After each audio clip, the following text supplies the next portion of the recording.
I Veneti hanno messo a disposizione quasi 8.000 posti letto. Questa è la solidarietà del Veneto, ditelo a gran voce a tutto il mondo.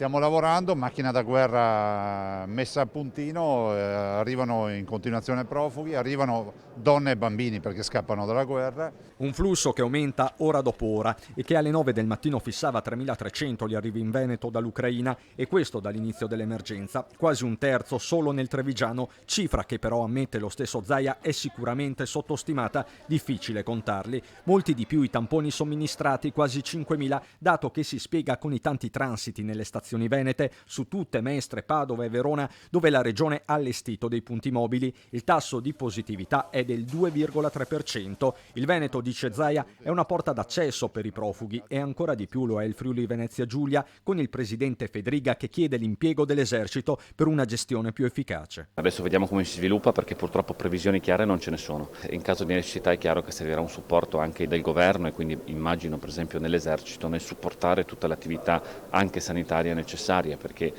non si può pensare che questo sia sulle spalle di un'unica regione. In Veneto è stata aumentata la capienza dell'hub di Noale, mentre in settimana potrebbero essere riattivati gli ex ospedali di Monselice, Asiago e Zevio. Si sta allestendo anche Villa Rieti Rota a Motta di Livenza per intercettare i profughi dall'autostrada. L'obiettivo: attivare 1.500 posti entro la settimana. Un quadro quindi in evoluzione che necessita per Zaia di strumenti straordinari. Rivedere il PNRR è una priorità, e con esso anche la PAC, la politica agricola, settore dell'energia e primario sono quelli che in poche settimane hanno cambiato volto.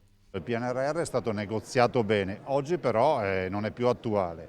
Il tema dei fondi destinati all'energia ne sono una palese dimostrazione. Dall'altro, con l'Europa non dobbiamo solo rinegoziare i 229 miliardi del PNRR, ma anche tutto quello che sono i fondi della PAC, quindi la politica agricola comunitaria. In questo momento abbiamo difficoltà ad avere derrate alimentari, le granaglie. È stato bene aver combattuto contro l'agricoltura estensiva, ma oggi ci serve quell'agricoltura e dobbiamo soprattutto investire affinché questa si porti a casa quello che è il grande progetto della sovranità alimentare.